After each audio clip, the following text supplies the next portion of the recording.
¿Cómo están, amigos?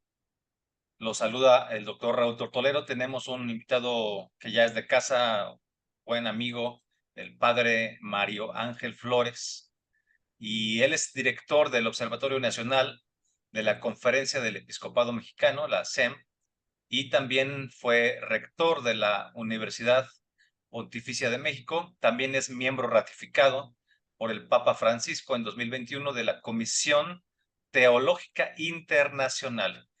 ¿Cómo está, padre? Muy buenas tardes. Muy buenas tardes, Raúl. Buenas tardes a toda la audiencia y con mucho gusto participar aquí para comentar el tema del sínodo de la sinodalidad. Exactamente. Es el tema, digamos, que más nos tiene atendiendo todas las cuestiones que se van suscitando. El sínodo de la sinodalidad, voy a decir un parrafito de unos apuntes.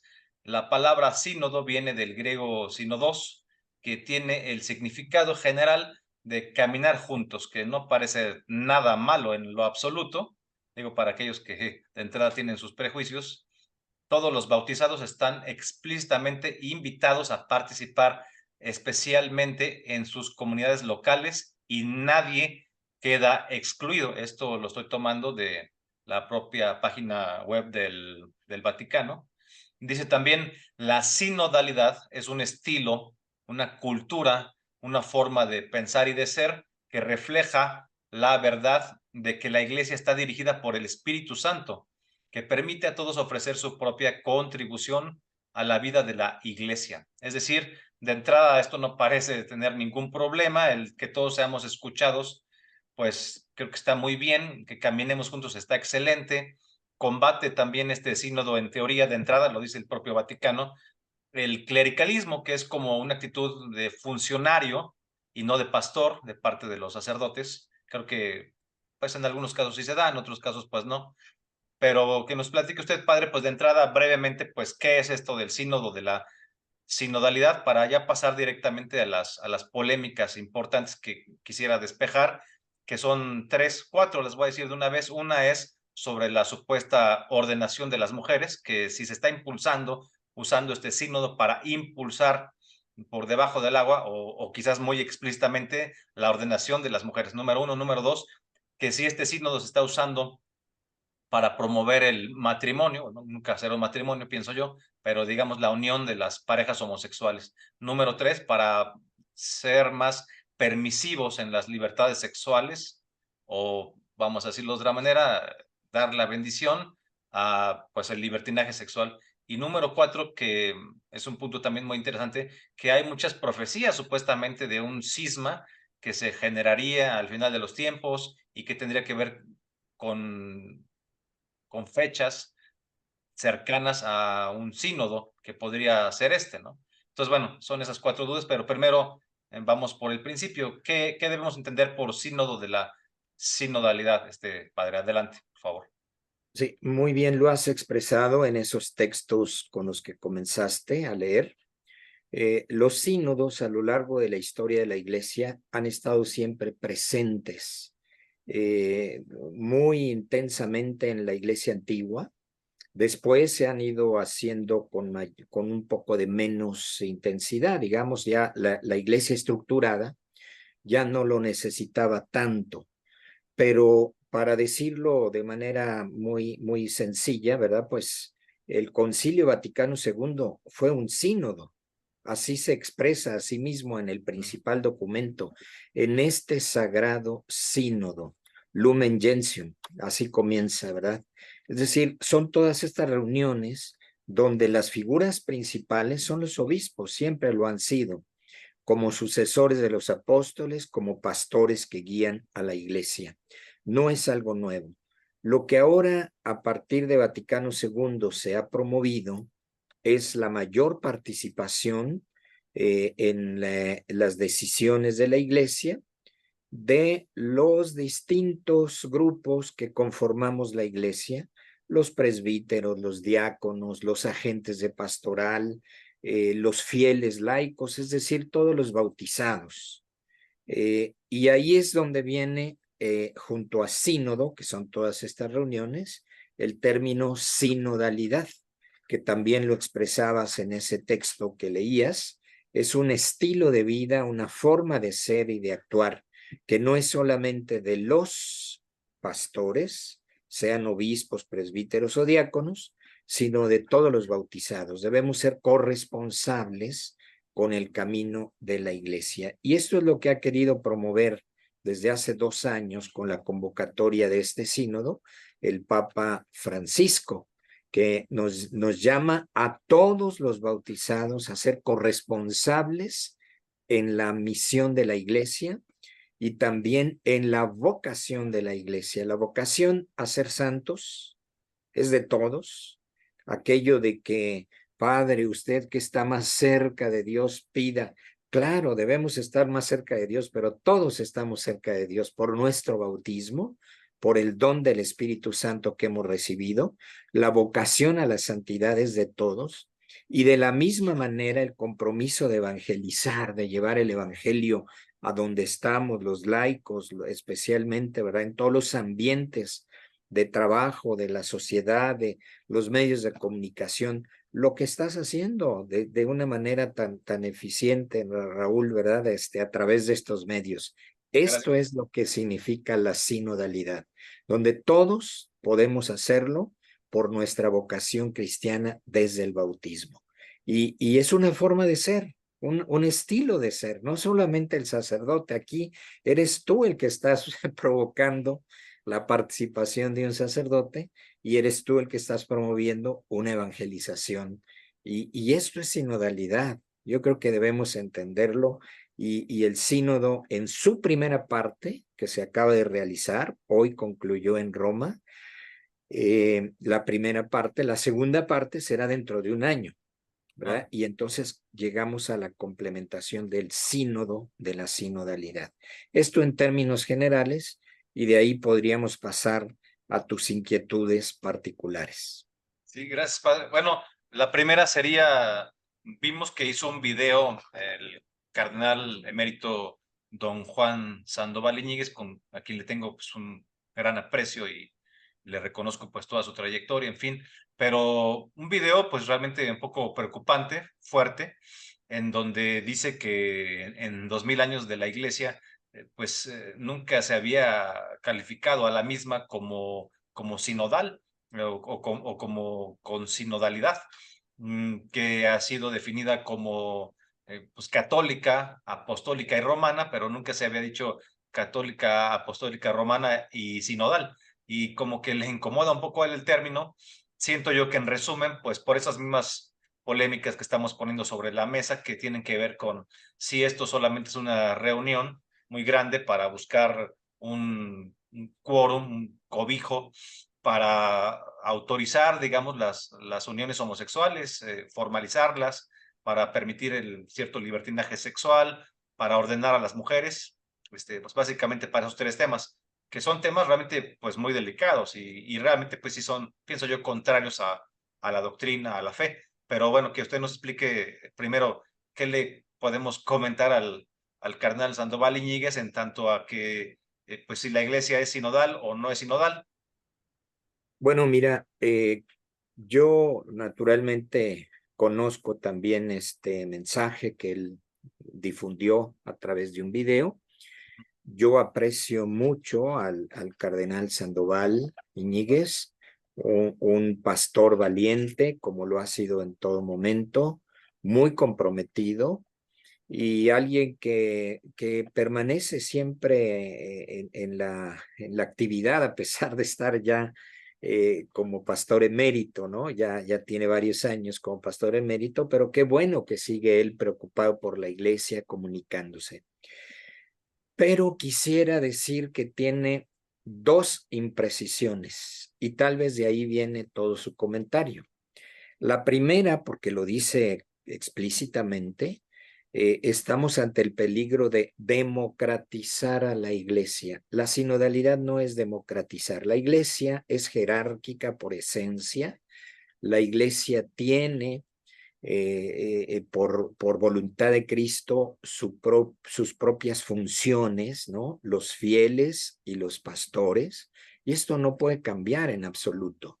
El pastor tiene la responsabilidad de guiar a la iglesia, pero en la sinodalidad los fieles, y ahí sí hay un tono nuevo, no porque sea nuevo, porque no haya estado antes, sino nuevo en la insistencia de la iglesia actual de hacer participar a los fieles, a los bautizados, sin menoscabo de la autoridad y de la responsabilidad y de la misión de los pastores. Entonces, la iglesia no es democrática, nadie debe preocuparse por eso.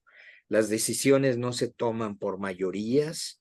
Explícitamente todos los documentos para preparar este sínodo señalan que en las discusiones, en las reflexiones, nunca se va a propiciar la creación de partidos, de mayorías, de asamblea al estilo político de una asamblea legislativa por mayoría de votos, ¿no? Escuchar es importante, dialogar es importante y debemos aprender a escucharnos y a dialogar juntos. Discernir también en común, pero hay dos partes en el discernimiento, en el método de la sinodalidad. El discernimiento para preparar las decisiones en la que participamos todos, y el discernimiento para tomar las decisiones, que eso le corresponde únicamente al pastor, es decir, a los obispos y en sentido de la Iglesia Universal, al Papa. Entonces no hay un problema de eclesiología, de una visión equivocada de lo que es la Iglesia. Esto es lo primero que yo le diría al cardenal y a quienes han escuchado y quienes se han preocupado por la visión que presenta. No hay peligro de democratizar a la Iglesia, porque la Iglesia no es democrática, es jerárquica por voluntad de Cristo. Y el segundo elemento, en este sínodo, el sínodo no tiene una capacidad de tomar decisiones, ni fue convocado para ello, ni decisiones doctrinales en absoluto, un sínodo no puede hacerlo, ni decisiones disciplinares, que ahí podríamos entrar en un nivel mucho más amplio, ¿no? La doctrina no se toca, por supuesto, la fe apoyada en la tradición y en la predicación apostólica es intocable también.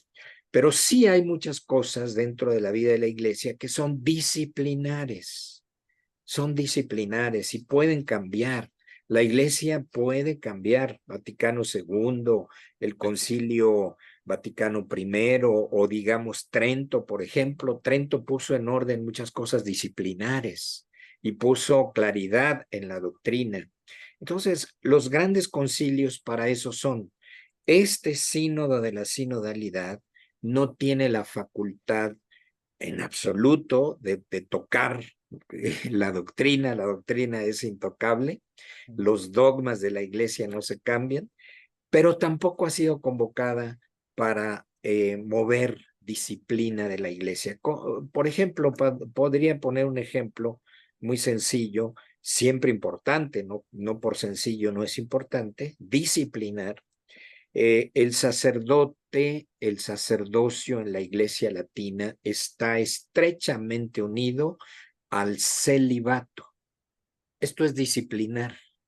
El sacerdocio es un asunto doctrinal. ¿Qué es el sacerdocio? Es recibir un ministerio, ¿no? Por vocación y por donación, un ministerio que se recibe y somos ordenados al ministerio. Esto es doctrinal. Pero es disciplinar si somos célibes. Y la iglesia lo ha repetido todas las veces posibles, el Vaticano II, el Papa Juan Pablo II, Benedicto XVI, el Papa Francisco. Seguiremos con el sacerdocio celibatario, ¿verdad? Que es disciplinar, no es doctrinal. Pero seguimos en eso. En cambio, el punto del sacerdocio de la mujer no es disciplinar, es doctrinal. Y ya mover la doctrina implica muchísimas otras cosas, no un sínodo como este. A lo mejor un concilio, y el mismo concilio, como lo dijo el Papa Juan Pablo II, la iglesia no tiene autoridad para hacer lo que Cristo no quiso hacer, ¿verdad? Padre, pero Entonces, a ver si entendí más o menos bien la idea. Si en realidad resulte lo que resulte de este sínodo, no se van a acabar ordenando las mujeres, que es la preocupación de mucha gente, y pues creo que con justa razón, no se van a permitir que haya matrimonios, entre comillas, de homosexuales, de parejas del mismo sexo, no se va a permitir como un libertinaje sexual tampoco. Y bueno, ya quedaría que discutamos un poquito más adelante, hoy mismo, o sea, sobre la famosa bendición de la que sí habló el Papa y a los homosexuales, a las parejas homosexuales, que ya lo dejó como una decisión pastoral, pero aquí hay que ver que la bendición, bueno, ahorita lo vamos a platicar, puede significar, él dice que es una llamada de auxilio y yo pienso que sí van buscando como una autorización, una protección, como, pues sí, sí, bueno, aval. es Pero entonces, importante. nada más para redondear, si no va a cambiar los tres primeros, ninguno de los tres primeros puntos que acabo de mencionar, la ordenación, los matrimonios homosexuales y el libertinaje sexual, o bueno, las libertades extremas sexuales, si eso no va a cambiar, entonces, ¿qué podemos esperar de resultados del sínodo? O sea, ¿para qué? Ya no entendí bien cómo para qué, porque según pues estas voces con las que muchas veces sí coincidimos que son muy conservadoras, entre ellas las del obispo Zen y del cardenal emérito Juan Sandoval Iñiguez. Si no es para eso este sínodo, ¿para qué es? O sea, ¿qué va a resultar? ¿Qué podemos esperar que va a resultar? Bueno, Pues, precisamente no hay ni por qué preocuparnos porque la motivación de este sínodo nunca fue eso. No se reunieron para discutir esos temas. Esa no es están la discutiendo, otra, padre. esa es la segunda parte de la que yo hablo, de que hay una falsa visión de lo que se trata el sínodo.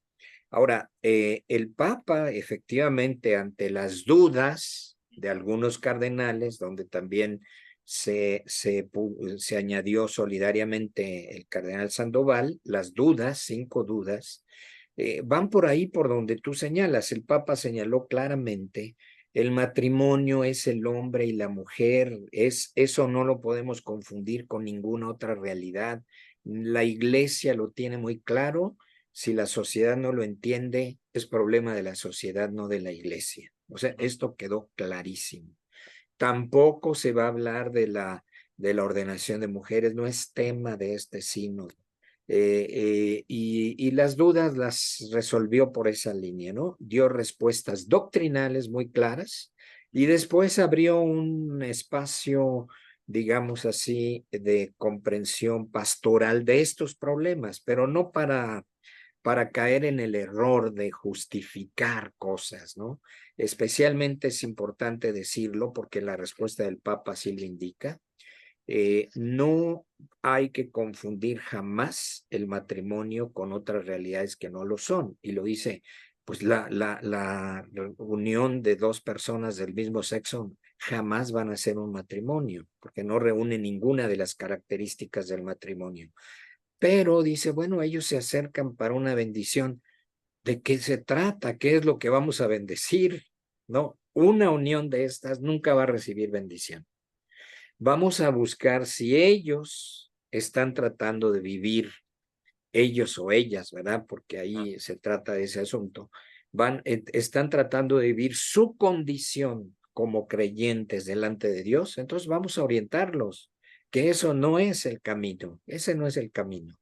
Padre, La pero sí doctrina de deja la abierta iglesia, la puerta, perdón que lo interrumpa un momento, pero o sea, yo leí la dubia y todo esto, y es que en la última parte el Papa Francisco sí deja como la opción al pastor a que dé la bendición, pero él es porque él está planteando, padre, según entendí, la bendición como una llamada de auxilio, que por qué se acercan esas parejas homosexuales a pedir exacto, una bendición, ¿no? Él pero lo no ve es, como una llamada de auxilio. Yo no lo veo así. Yo creo que lo que piensa es no cabal. se puede bendecir el pecado, no Ujú. se puede bendecir el pecado.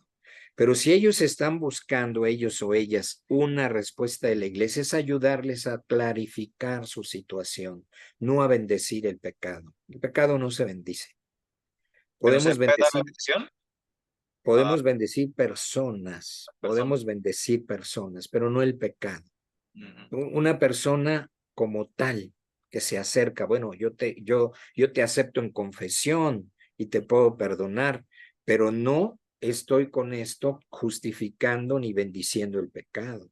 Estoy Sí, ayudando a una persona a acercarse a Dios. Esto es lo que hay que entenderlo en ese lenguaje un poco más pastoral que utiliza el Papa, ¿no? Es decir, hay que tener mucha claridad, pero una vez más, para sacar el tema, mira, una cosa, y por eso a algunos les preocupa, una cosa es que en el sínodo se haya hablado de las personas que están en esta ola de la, ¿cómo diríamos? En esta ola de la ideología de género y el que tal progresismo. vez muchos sean católicos.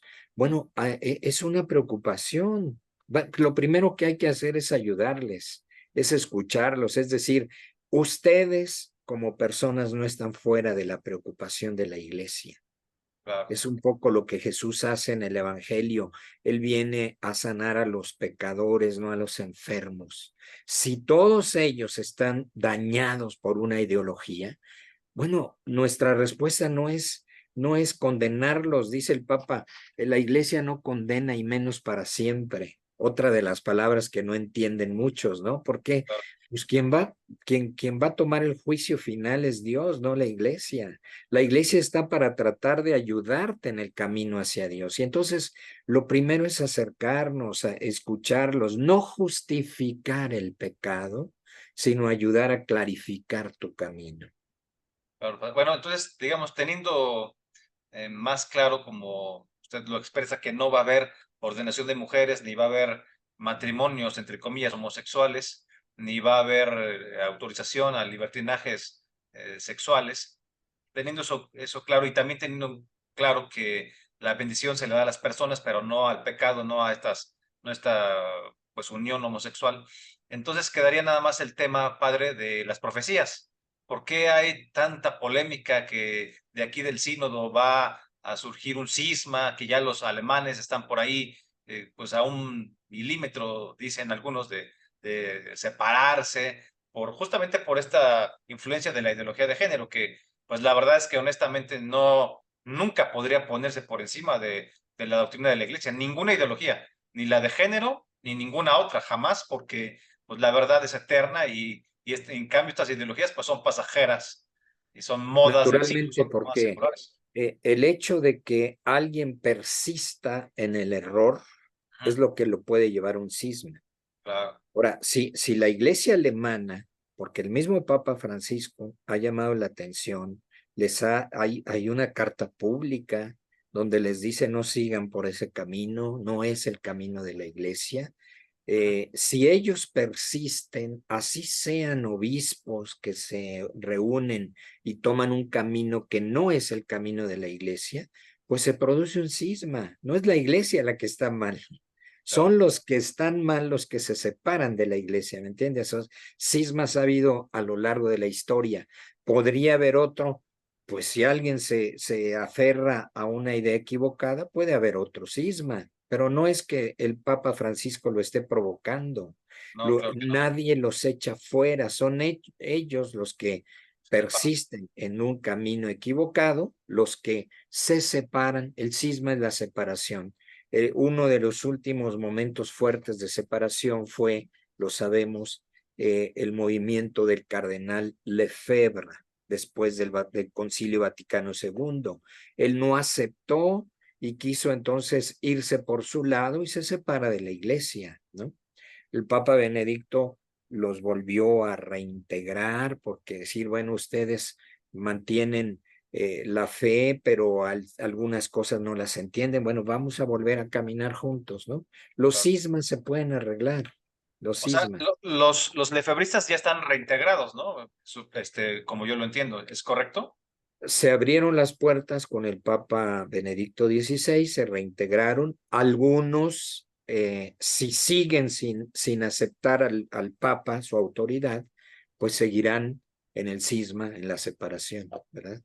¿Por qué? Pues porque para vivir en comunión como Iglesia Claro. Católica necesitamos aceptar la autoridad del Papa, ¿no? Sí, no, claro. Y hay algunos por ahí de estos grupos que se confabulan, etcétera, que no terminan por aceptar al Papa Francisco. Pues el Papa Francisco es legítimamente el sucesor de Pedro, pastor de la Iglesia Católica. Correcto, totalmente de acuerdo, padre. Y bueno, y sobre las profecías, yo no estoy muy al tanto de la verdad de todas las que hay. No sé cuáles sean las que sí son autorizadas, cuáles no, pero usted oriéntenos un poquito. Con ese tema terminamos. Muchas Una gracias. orientación muy sencilla, mira, la palabra de Dios definitiva está dada por Cristo y la tenemos en el Evangelio y en la tradición. Las profecías son particulares. Cuando hay vamos a decir, una revelación de la Virgen María, que hay varias en la historia, una de las que más aprecio tiene la iglesia es todo lo que significa el acontecimiento guadalupano, ¿no? La Virgen de Guadalupe es uno de los grandes mensajes que ha dado la Virgen María y que tiene todo el signo de lo que es el Evangelio y lo que es la Virgen María en nuestro camino hacia Dios, ¿no? No vamos a analizar todo esto, pero es una de las manifestaciones de la Virgen María más genuinas y más apreciadas por la Iglesia Católica en general. Y naturalmente Fátima y Lourdes. Mm. Pero hablar de profecías particulares para hacer de ello una preocupación de toda la iglesia, ahí hay un problema, ¿verdad? ¿Por qué? Porque la única y definitiva palabra de Dios es Cristo. No necesitamos más. Si alguna profecía no está en esa sintonía o viene a crearnos un ruido que no significa nada, dejémosla. Es Cristo el que nos ha dicho ya y él también habla de lo que viene hacia el futuro, ¿no? Los problemas del fin de los tiempos, pero no necesitamos profecías nuevas. Ok. Bueno, sí despeja mucho las preocupaciones, eso que nos comenta, padre, porque la verdad es que pues las redes sociales están llenas de todo tipo de especulaciones y bueno, necesitamos tener paz y concentrarnos en la palabra de Dios, en cosas Claro, realmente y importantes y nada más un último detalle sobre estas profecías o revelaciones de la Virgen María generalmente, ¿no? ujú, Son revelaciones privadas. No estamos obligados en ningún momento como iglesia a aceptarlas. ¿Que puede haber una revelación hacia alguien? Sí, pero es para algo muy específico y no para la iglesia como tal. La iglesia tiene la revelación para todos los tiempos en Cristo, palabra definitiva de Dios. ok. Padre, ya nada más para cerrar, y entonces, ¿qué debemos esperar de como resultado de este sínodo, de la sinodalidad? O sea, ¿cuáles serían las conclusiones que pues podemos ir previendo que habrá? Mira, no se ha publicado el documento provisional que Ujú, se dará a conocer, no sé, esta tarde, mañana, la próxima semana. No he ajá, tenido acceso en este momento a algo que ya se haya dicho, pero es un documento provisional. ¿Por qué? Porque estamos a la mitad del sínodo. El sínodo termina el próximo año ujú. en una sesión semejante a la que hemos vivido este mes de octubre.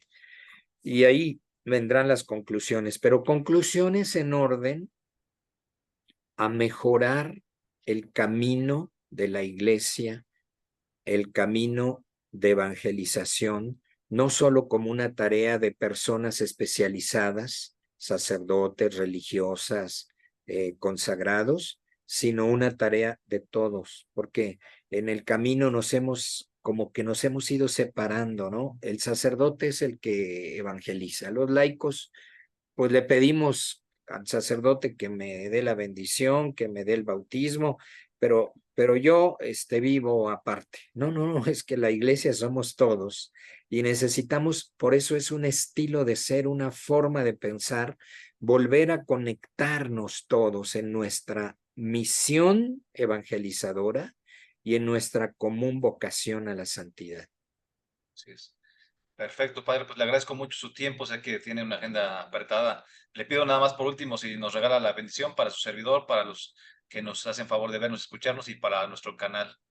Con mucho gusto y esta bendición la pedimos para todos, como le hemos pedido en este sínodo, que el Espíritu Santo nos ilumine, el Espíritu Santo nos lleve siempre a una mayor unidad y a una mejor comprensión de nuestra fe y de nuestro compromiso en la fe. Que el Señor bendiga nuestra vida cristiana y todas nuestras actividades, en el nombre del Padre, del Hijo, del Espíritu Santo.